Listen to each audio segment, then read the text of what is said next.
On the night of August 31, under the cover of darkness in occupied Crimea, the stillness of the peninsula was shattered by thunderous explosions. A massive target, once a symbol of scientific ambition, had become a focal point in the modern space warfare theater.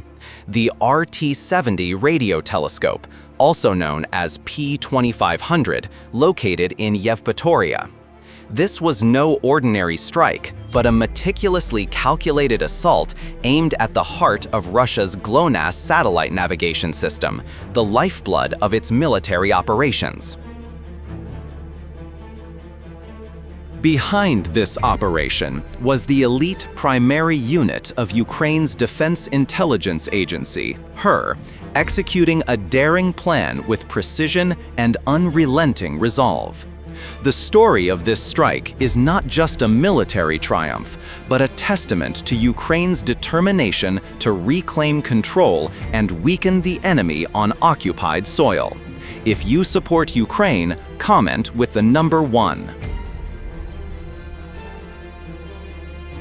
The RT-70 radio telescope, with its colossal 230-foot parabolic antenna, standing 282 feet tall and weighing 5,500 tons, was once a crown jewel of Soviet space science.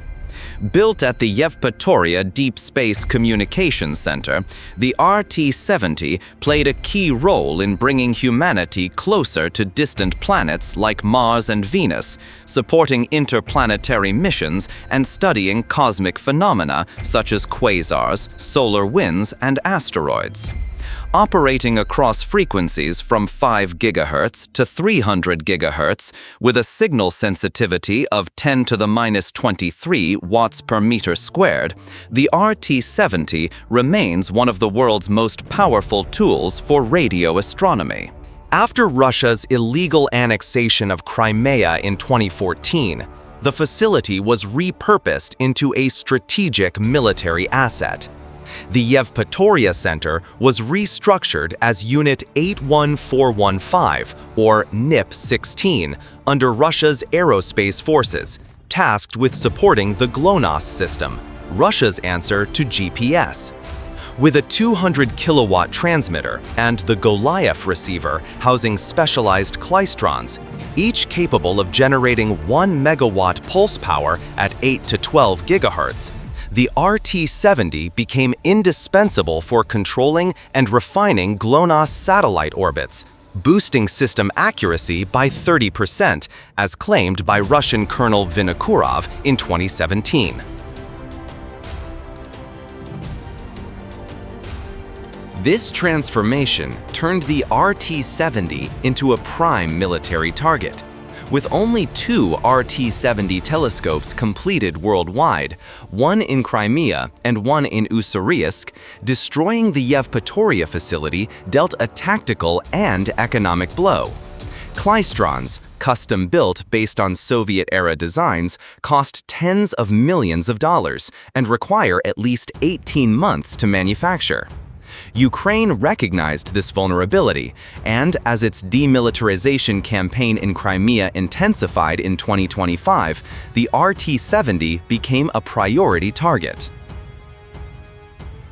The strike on the RT-70 was the culmination of months of planning, intelligence gathering, and preparation by the primary unit, HUR's elite special forces, known for high-precision operations.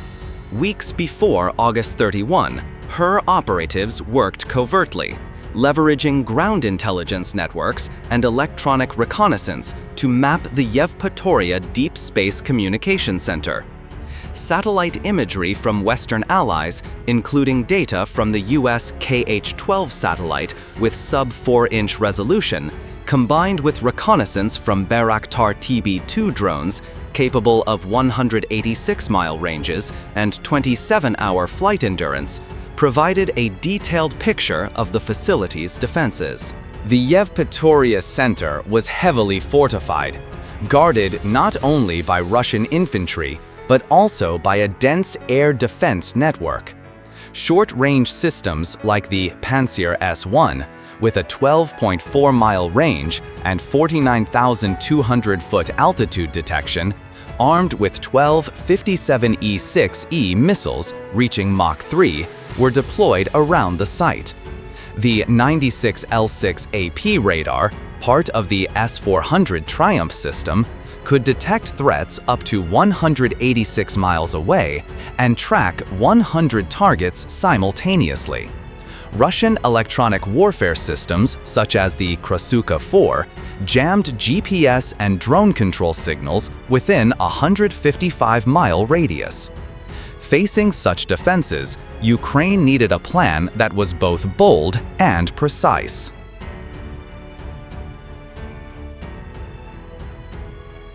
The primary unit opted for a custom-built kamikaze drone, internally dubbed the Vulcan, designed for high-precision strikes. The Vulcan carried a 110-pound explosive payload, reached speeds of 124 miles per hour, and had a 621-mile operational range. Constructed from carbon fiber, it weighed 265 pounds empty, with a 8.2-foot wingspan, powered by a mini-turbine engine sustaining a 93-mile-per-hour cruising speed for 6 hours.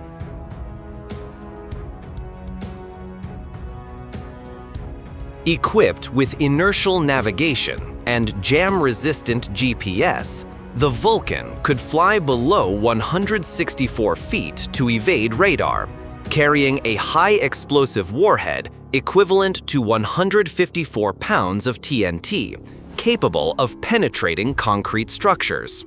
Ukrainian engineers integrated a 4K night vision camera and real-time data transmission via AES-256 encryption, allowing remote operators to adjust flight paths even under jamming conditions. The attack plan unfolded in 3 phases: reconnaissance, deployment, and execution. During reconnaissance, HUR teams pinpointed the Goliaf receiver, the heart of the RT-70, housing critical components like klystrons and amplifiers. A strike here could disable the entire system. Teams also mapped air defense positions, calculating distances between Pantsir S-1 units and the 96L6AP radar, and estimated a 3-minute Russian response time from detection to engagement. On the night of August 30, as Crimea lay under darkness, primary teams launched from a secret base in Kherson, 186 miles from Yevpatoria. The site was chosen for its strategic position, beyond Russian radar range, allowing Vulcan drones to follow routes avoiding heavily defended areas. A team of 12 technicians and electronic warfare specialists prepared 3 Vulcan drones, 2 targeting the RT-70 and 1 aimed at the GLONASS dome. Each drone underwent rigorous pre-flight checks, with technicians verifying navigation systems and loading pre-programmed flight paths. The routes leveraged Crimea's hilly terrain and sparsely populated areas, keeping drones below 328 feet to avoid radar. To counter Russian electronic warfare, each drone carried a decoy signal emitter mimicking a flock of birds with a radar cross-section under 0.01 square meters, tricking Russian radar into dismissing them as non-threatening. At 11 p.m., the drones launched from a mobile platform propelled by small jet engines for initial velocity. The 3 Vulcans took off silently, save for a faint engine hum, flying in a V formation 1,640 feet apart to avoid simultaneous detection.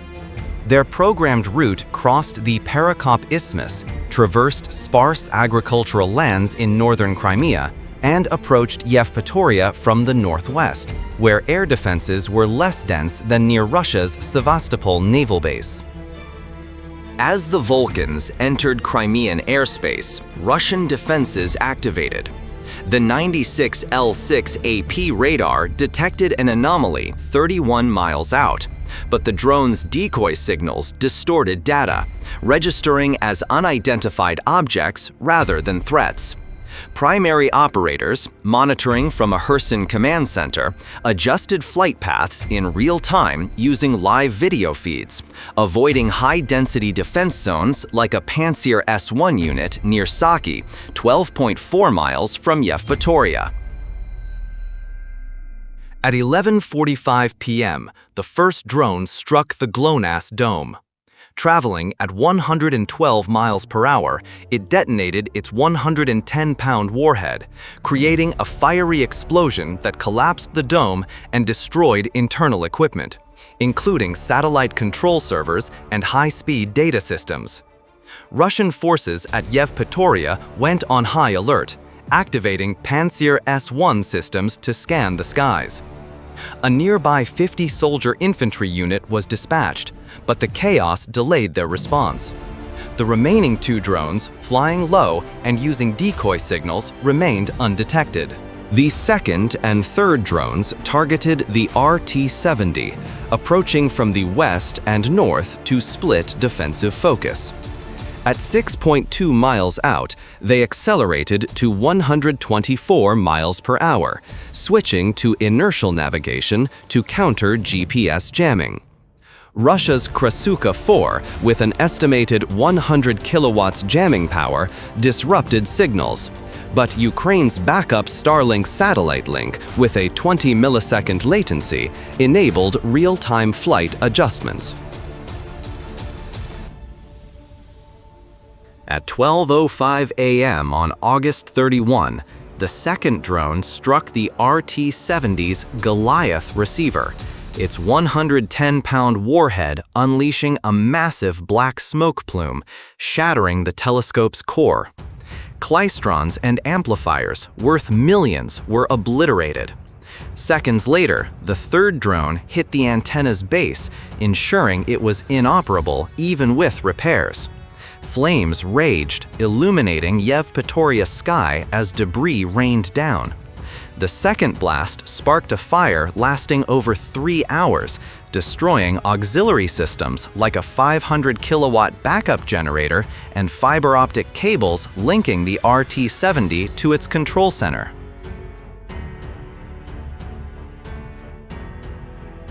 Russian forces responded too late.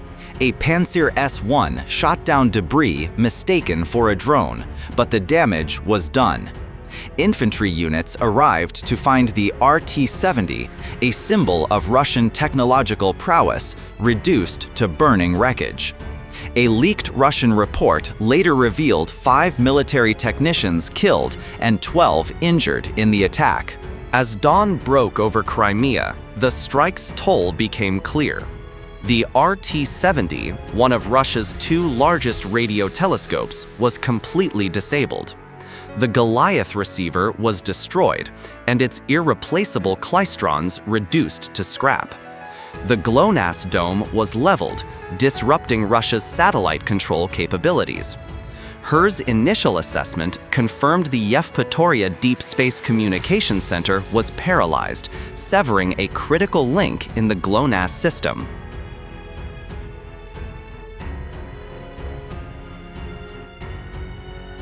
The strategic impact extended beyond physical damage.